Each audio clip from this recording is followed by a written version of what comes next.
ফ্রান্সকে হারিয়ে ফাইনালে ব্রাজিলের মুখোমুখি আর্জেন্টিনা। একদিন আগে ইউক্রেনকে ৩-২ গোলে হারিয়ে ফিফা ফুটসাল বিশ্বকাপের ফাইনাল নিশ্চিত করে ব্রাজিল। এবার দ্বিতীয় সেমিফাইনালে ফ্রান্সকে ৩-২ গোলে হারিয়ে ফাইনাল নিশ্চিত করেছে আর্জেন্টিনা। ফলে শিরোপা নির্ধারণী ম্যাচে রোববার মুখোমুখি হবে এই দুই চিরপ্রতিদ্বন্দ্বী।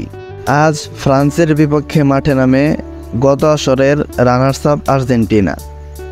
আর্জেন্টিনার হয়ে জোড়া গোল করেন কেভিন আরিয়েটা, একটি গোল করেন অ্যাঞ্জেল ক্লাউদিনো। ফ্রান্সের হয়ে একটি গোল করেন মামাদো তুরে ও নিকোলাস মেনেন্দেস।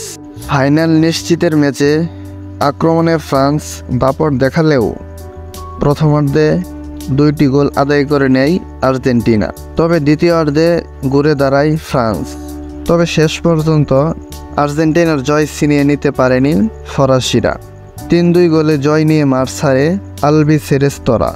ম্যাচে ফ্রান্সের গোলমুখে আর্জেন্টিনা মোট 32টি শট করে, যার 10টি শটই লক্ষ্য ছিল।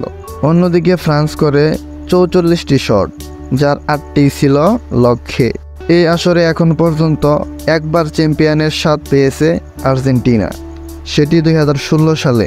2021 সালে সর্বশেষ আসরে তারা হয়েছিল রানার্স আপ। আবারও তারা ফাইনাল নিশ্চিত করল।